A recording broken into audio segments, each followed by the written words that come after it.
When people start eating healthy, there is one huge thing that they miss that sets themselves up for failure from the start. And that is what we're going to talk about today, is how to make sure that you address this component so that your healthy eating is something that you can do and even look forward to for the rest of your life. That one thing is addressing your emotional health. We are mental, emotional, and physical. And when we start eating healthier, it's usually because mentally we know that the food is better for us, and physically it's going to make our bodies work better. We're going to have our bodies, feel better. But what we don't oftentimes take into account, how do we feel about our food emotionally? We kind of say, oh, well, this is healthy for me, so that's what I'm going to eat. And they don't even really think about, like, do you actually look forward to it? Do you enjoy the way that it tastes? Does it make you happy? And sometimes people think this is kind of emotional eating. Emotional eating is when you're only trying to satisfy the emotional part of you. Every time that we eat, we should eat holistically. We want to nourish all parts of ourselves. We want to nourish ourselves mentally, emotionally, and physically. We nourish ourselves mentally by understanding what's in the food. We check our labels. We know that it's healthy for us. We also are going to nourish ourselves emotionally by making sure that we actually feel good about the food that we're eating and it's something that brings us joy. And then nourish ourselves physically because we know it's going to be good for our body, but also our bodies are all different and we want to make sure that the food that we eat actually gives us energy and sits well in our digestive system. And that's going to be different for each person, what's good for you physically. So let's talk more about how to enjoy the emotional part of eating. And again, in perspective of the other parts as well.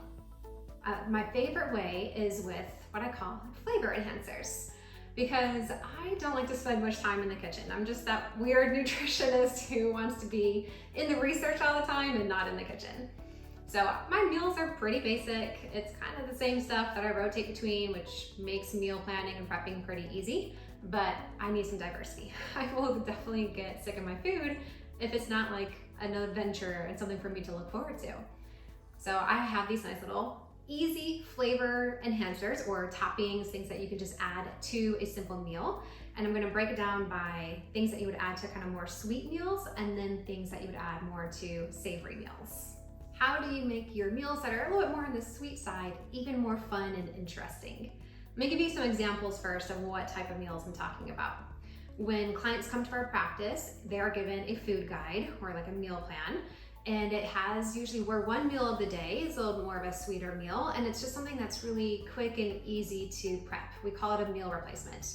So the most popular example of this is a smoothie, which you can also make a little bit thicker and turn into a smoothie bowl.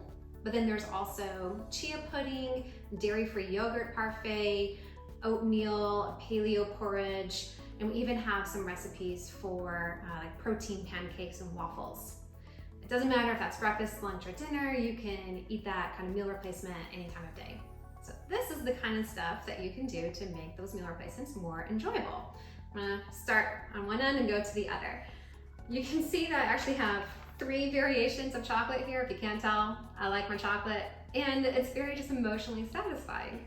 So we've got cocoa powder. You can easily stir into a yogurt if you haven't thought about that before. Anything that's a powder can dissolve into the items that you're making. So it doesn't have to just be where you're adding actual blocks of chocolate. And this helps to make sure that you're not getting any added sugars. But if you are gonna have something a little sweetened, this is my favorite option. This is a company called Pasha, and these are dark chocolate chips that are 85%. So we always like to go more than 70% dark because it's going to give you more antioxidants, better for your body. But also the darker you go, the less sugar that you're getting in it. So these are great. Let's see here. 1 tablespoon has 2 grams of sugar. That's in a full serving.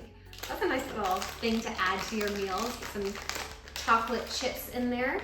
And then we also have ways if you wanted to give it some more flavor, not just through sweetness, where you can do just some seasonings. I use seasonings in every meal. I have a video about how important it is to do that for your health, but we can do that for sweet things as well. So I've got some organic allspice and organic cinnamon. I am a cinnamon fiend. I can do lots of cinnamon every day. Allspice is a nice little one to just give it a little bit more of like a little spicy kind of flavor that's still sweet. But you can also add cardamom and ginger, nutmeg, or combinations of these things with pumpkin pie spice, apple spice. And again, just stir that into your chia pudding, your smoothie, your yogurt. If you make a chia pudding or yogurt or even a smoothie that's really thick, you reduce the liquid, you increase the frozen items. That's my favorite way to make smoothies. Pour it into a bowl and then you can top it with some granola. You can do a grain-free granola if you want to keep the carbohydrates a little lower. Or something like this is my favorite brand, Purely Elizabeth, because they use coconut sugar instead of cane sugar. Coconut sugar has 1/2 or so, 1/4 of the glycemic index of cane sugar, which means it doesn't spike your blood sugar as much. And I like it because it tastes more like brown sugar. So this is a great option where you can just sprinkle a little bit of topping onto your smoothie bowl. If you're looking to sweeten it up, maybe you've got some greens that you need to get rid of because they're gonna go bad. That happens in my house a lot.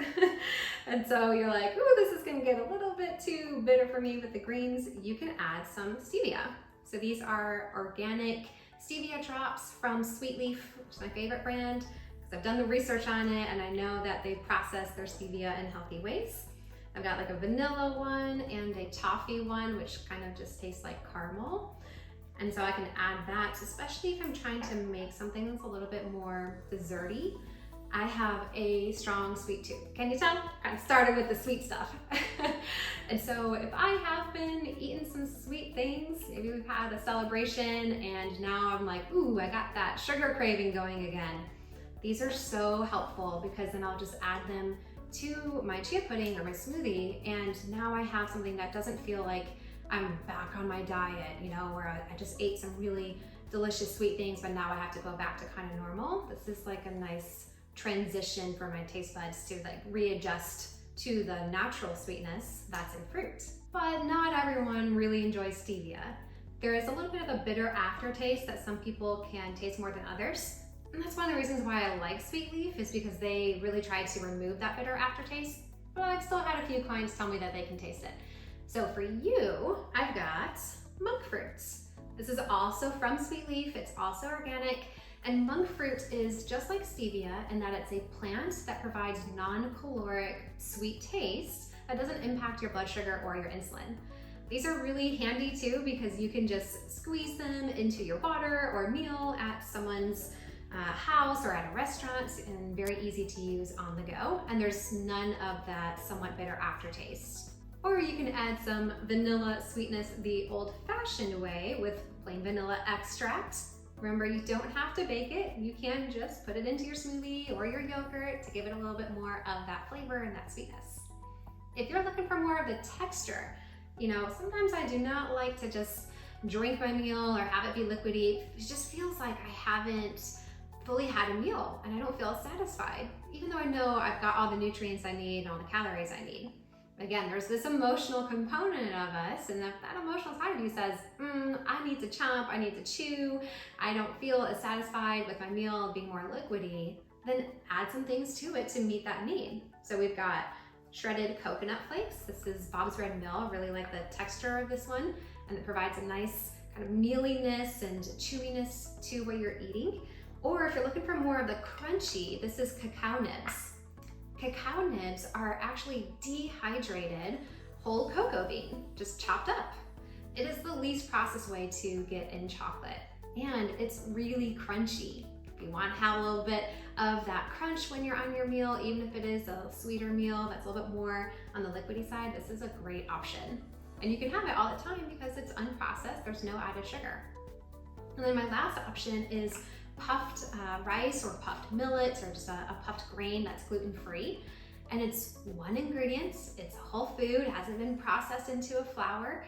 It's a great way to just add a little bit more bulk to your meal, a little bit more to chew on, especially if you're not really feeling, sometimes the granola can be just a little bit heavier, it's got some nuts and seeds and oils and a little bit of added sugar. So if you just want something a little bit simpler, but to still add some bulk to your meal, a puffed grain is a great way to go. This one is Arrowhead Mills. I get it from Sprouts. How about we now switch over to the savory foods in a snap? I've always wanted to do that. And ta-da, we have our savory flavor enhancers, starting with the seasonings and then moving over to the sauces. And first up is our True Lemon, Dehydrated Lemon. This is such a nice time saver.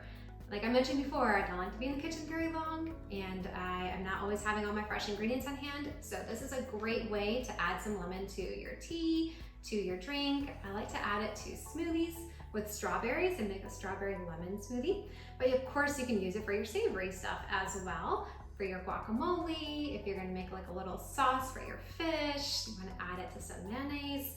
It's a great way to add some flavor without having to put in any effort for it. And along that same lines is the Mrs. Dash lemon pepper. Now I have this up here because it's a great way to add flavor. You can put it in your vegetables. It goes really well with steamed broccoli. You can top fish with it, like salmon or tilapia.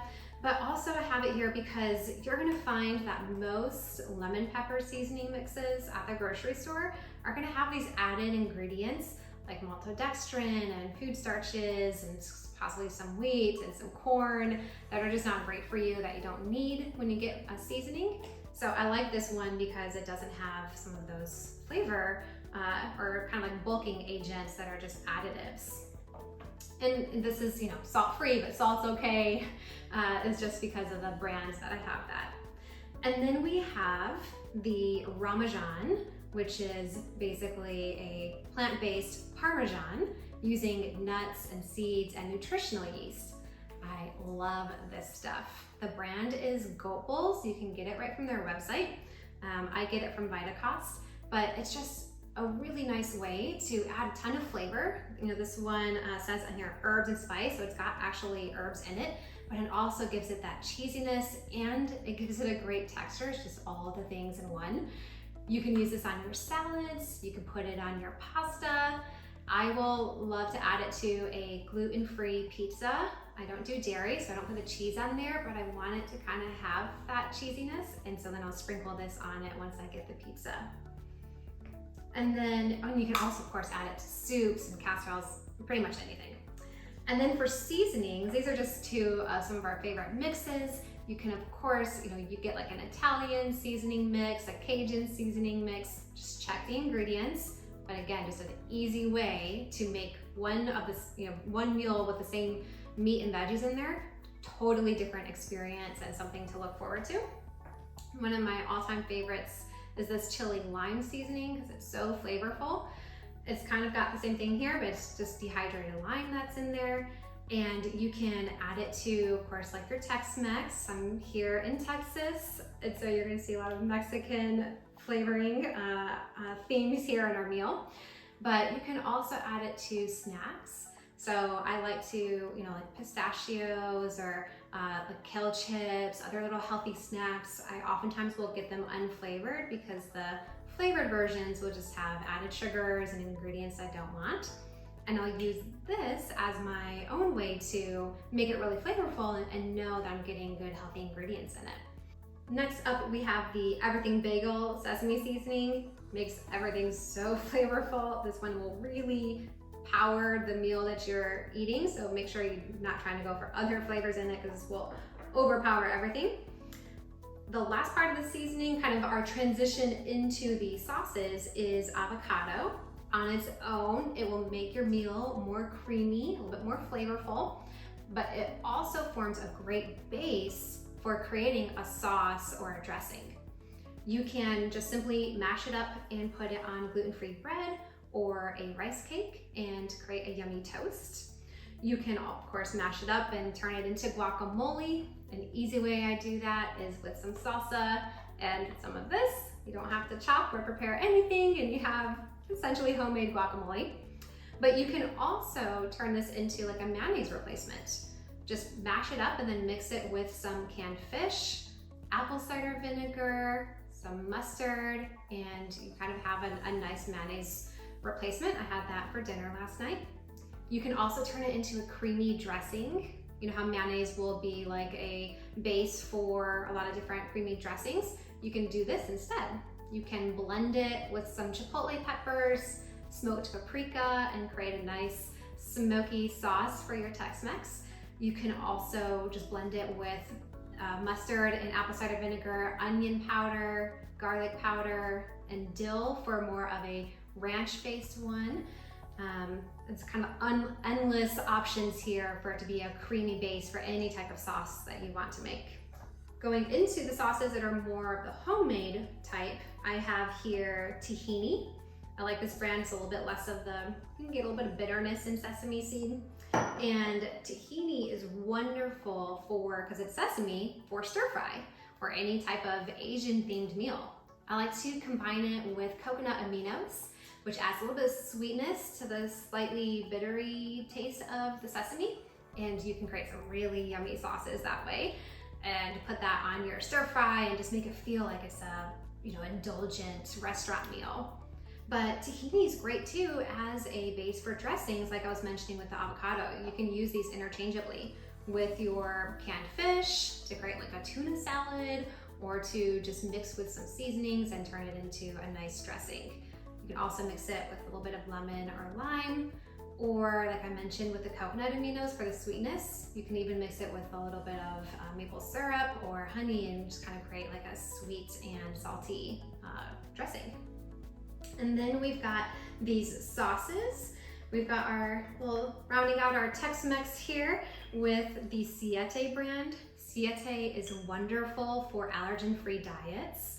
They make these hot sauces that have a lot more flavor than just red pepper. We got your smoky chipotle one. This is, this is our favorite. Man, we really like this one too.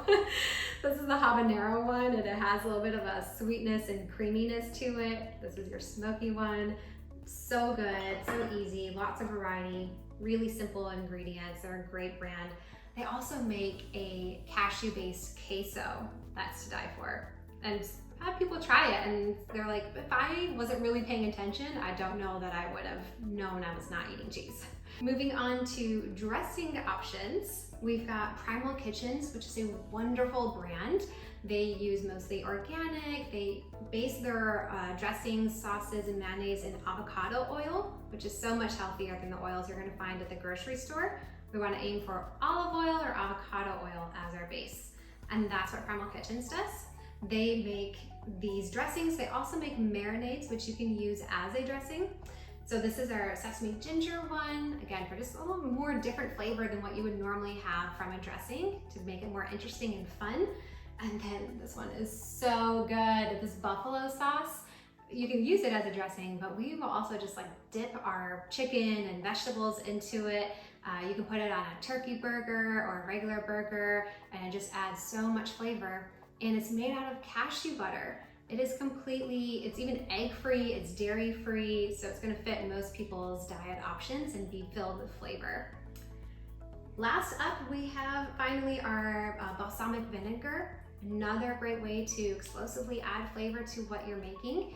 You can add this to Brussels sprouts and bake them. It's really tasty, or any other vegetables. You can of course use it raw and mix with olive oil and turn it into a dressing. You can mix it with the tahini and turn it into a more sweet and salty sauce that you can put on your food. So many options, full of flavor. I love to combine it with some Kalamata olives because those are so salty, and you're just gonna have your mouth exploding with flavor in those meals and make a boring salad become really intriguing. You now have the tools that you need to really enjoy and look forward to your meals. Allow your food to make you happy and to bring you joy. That's totally okay, just so long as that's not the only reason why you're eating what you're eating. Remember, we want to nourish ourselves mentally, emotionally, and physically.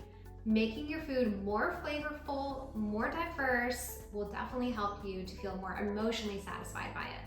Please like this video and subscribe to the channel, and take a look at some of the other videos, including the one I did on herbs, so you can get more ideas on how to enhance the flavor of your meals. I'll talk to you soon.